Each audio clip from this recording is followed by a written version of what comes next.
आज पनि केही गजब प्रकारका शब्दहरू छन्, जस्तै अब हामी रेक्टर स्केल भन्छौँ, सिस्मोग्राफ भन्छौँ, भोल्क्यानो, म्याग्मा, लाभा, हाइपोसेन्टर, इपिसेन्टर, होइन, होरिजेन्टल, भर्टिकल इत्यादि शब्दहरू प्रयोग गरेका हुन्छौँ। यी पनि अङ्ग्रेजी शब्दहरू रहेछन्। यसको नेपाली के रहेछ त? कृपया हजुरले मेरो इन्स्टाग्राम, इमो, ट्विटर, होइन, टिकटक, मुहार पुस्तिकामा पनि हजुर जोडिन सक्नुहुन्छ।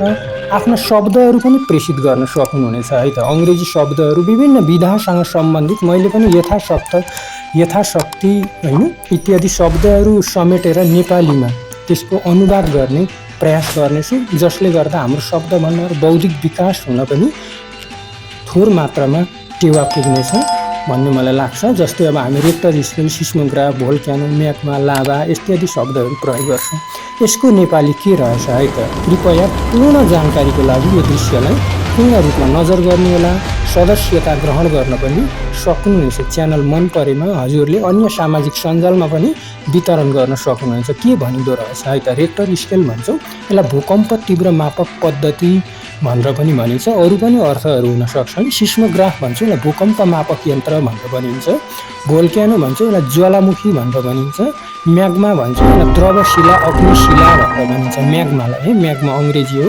लाभा भन्छौँ नि, यसलाई ज्वालाशिला भनेर पनि भनिन्छ अथवा प्रस्वणशिला भनेर पनि भनिन्छ। हाइपोसेन्टर भन्छौँ, भूकम्प मूलबिन्दु भनेर पनि भनिन्छ। इपिसेन्टर भनेको भूकम्प सतही केन्द्र बिन्दु भनेर भनिन्छ। अनि होरिजेन्टल भन्छौँ, यसलाई क्षैतिज भनेर भनिन्छ भने भर्टिकल भन्छौँ, यसलाई ठाडो तथा लम्बीय भनेर भनिन्छ।